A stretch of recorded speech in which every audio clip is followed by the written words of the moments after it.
The street was quiet, too quiet, until the sound of screeching tires tore through the calm evening. In an instant, a peaceful walk turned into a nightmare that would change everything. It was supposed to be just another ordinary evening for Claire and her little sister Sophie. They had gone out to buy ice cream, laughing as they walked home, their hands swinging together in rhythm.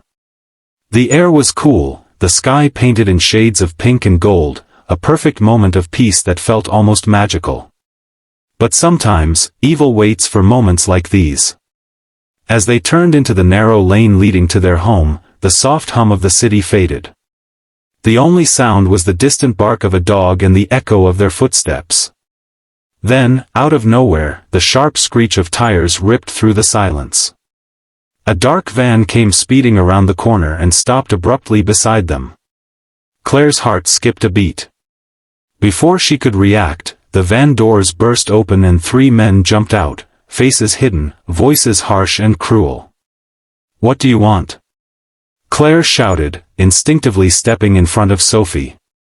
But before she could move again, one of the men grabbed her arm tightly. The grip was so strong that it felt like iron crushing her bones. "Stay quiet," the man growled, his voice cold and sharp. Sophie screamed, "Let her go," but another man shoved her back so hard that she fell to the ground, scraping her elbow. Tears welled in her eyes as she watched her sister struggle, helpless. Claire kicked and fought with everything she had. Her heart pounded wildly as fear clawed at her chest. She screamed for help, her voice echoing off the empty walls, but no one came. The street was deserted. The world seemed to stand still. "Please, don't take me," she cried, her voice cracking with terror. But the men didn't care. They dragged her toward the van, their footsteps heavy and cold against the pavement. Sophie crawled forward, trying to reach her sister's hand, but one of the kidnappers kicked her away. She hit the ground hard, her small body trembling. She looked up just in time to see the van doors slam shut, trapping Claire inside. The engine roared. The smell of gasoline filled the air as the van sped off into the distance. For a few seconds, Sophie just sat there, frozen in disbelief. Her hands were shaking, her face streaked with tears. The only sound she could hear was the fading echo of the engine and her own broken sobs. Then, through her tears, came a spark, a tiny, burning spark of courage. She whispered to herself, "No one's coming. I have to save her." Her little feet were bare. Her knees were bleeding. But Sophie didn't stop. She ran, faster than she ever had, into the fading light, chasing hope and the sound of roaring engines that might just change everything. The world blurred around Sophie as she ran, the echo of her sister's scream still ringing in her ears. Her small heart pounded so fast it felt like it might burst. Every step she took sent pain shooting through her scraped knees and bare feet, but she didn't care. She had only one thought burning in her mind: I have to save Claire. Tears streamed down her cheeks, mixing with the dust from the road. The van had disappeared around the corner, leaving behind nothing but silence and the faint smell of burning rubber. For a moment, Sophie stopped, gasping for breath, her little chest rising and falling rapidly. She looked around, empty streets, closed doors, people nowhere to be seen. She wanted to scream, but her voice came out as a whisper, broken and trembling. "Somebody, please help." And then she ran again. Her tiny footsteps echoed against the pavement as the sun dipped lower, painting the town in shades of orange and gray. The ice cream cone she'd dropped earlier melted on the ground, a cruel reminder of how fast everything had changed. Sophie ran through the alleys, past the old bakery, and toward the main road. The world felt too big, too cruel for someone so small. But courage doesn't ask about size, it lives in the heart. And in that moment, her heart was fierce. She stumbled, fell, and scraped her palms, but pushed herself back up. Her breath came in short, sharp gasps. Fear whispered in her ear, "You're just a little girl, what can you do?" But love screamed louder, "Keep going." Then, In the distance, she heard it, the deep, rumbling growl of engines. At first, she thought it was the kidnappers coming back, and she froze in terror. But as the sound grew closer, she saw them, a group of bikers parked near the roadside diner. Their black leather jackets gleamed in the last light of day, and their heavy motorcycles stood like iron beasts. Sophie hesitated for a second. They looked scary, tall, tattooed, rough. But she had no one else. Gathering what little courage she had left, she ran toward them, her tiny voice breaking as she cried, "Please, please help me. They took my sister." The men turned, surprised.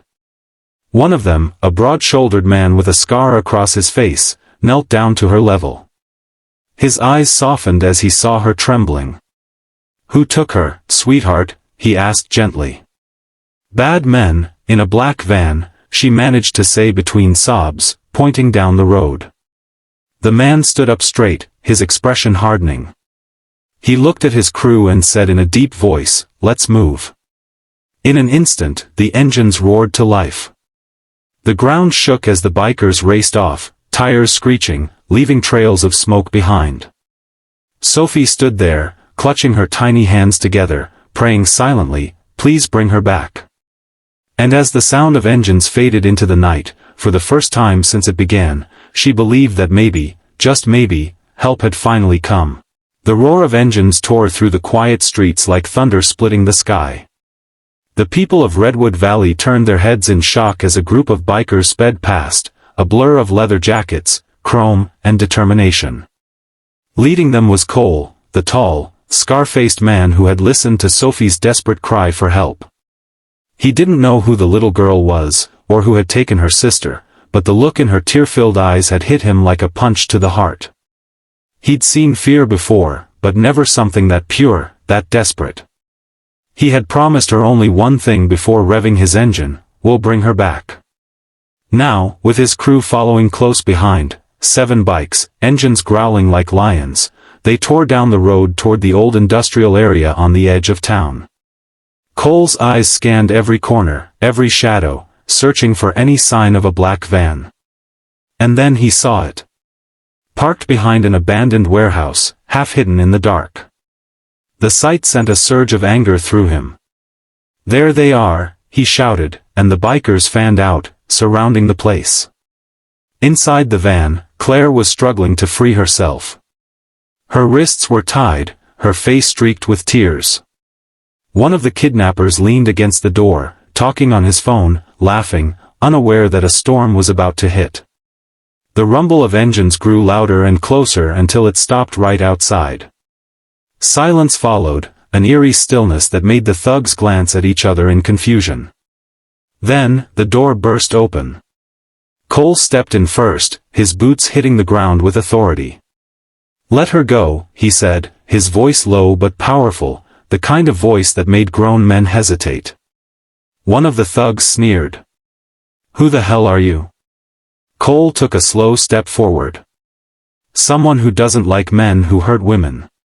Before the thug could react, another biker, Jake, grabbed him by the collar and slammed him against the van. Chaos erupted. The kidnappers tried to fight, but they were no match for the fury of men who rode with honor. The sound of fists, shouts, and metal echoed through the night. Claire crawled backward, terrified, until Cole reached her. He knelt beside her and gently untied her hands. "You're safe now," he said softly. Tears flooded her eyes as she whispered, "My little sister, she went to find help." Cole's rough features softened. "She's braver than most people I know," he replied, helping her to her feet. The police sirens wailed in the distance. Someone must have called them after seeing the bikes rush by.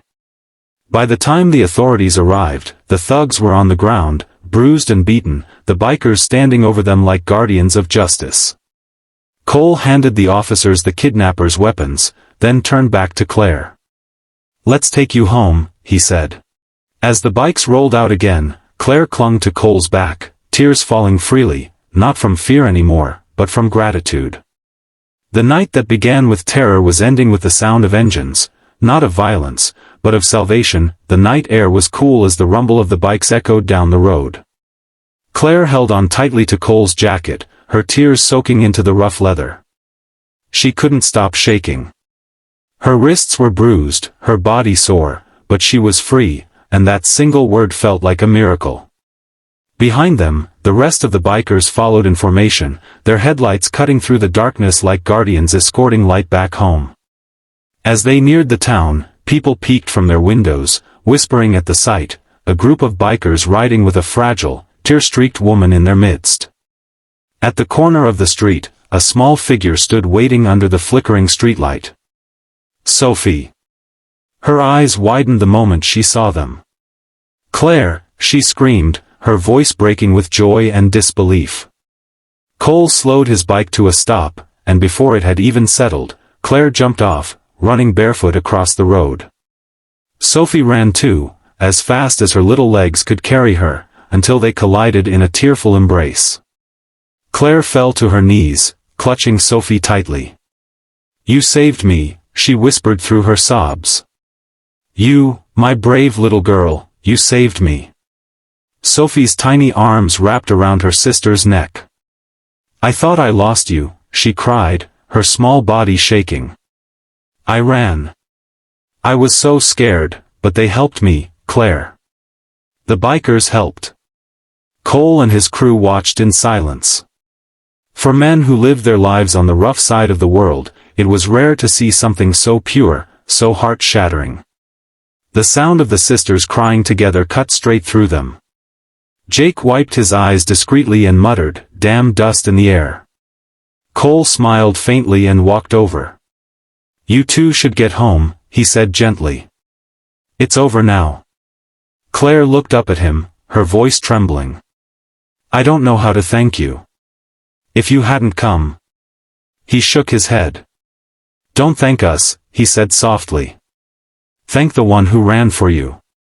That little girl has more courage than most men I've ever met." Sophie looked up, shyly wiping her tears. "You're heroes," she whispered. Cole smiled, a rare, honest smile. "No, kid. Tonight, you were." The bikers mounted their bikes again, the engines roaring like thunder in the distance. As they rode away, Sophie and Claire stood hand in hand, watching the red taillights disappear into the night. That sound, the growl of engines fading into silence, became something sacred to them. It wasn't just the sound of machines, it was the sound of hope, of bravery, of strangers who became saviors. From that day on, every time Sophie heard a motorcycle on the road, she would smile through tears. Because she knew that courage comes in many forms, sometimes in the heart of a little girl, and sometimes in the roar of a biker's engine that answers a child's cry for help. And in a world that often felt dark and cruel, that night reminded everyone that humanity still had heroes, unexpected, rough, and loud, but heroes nonetheless.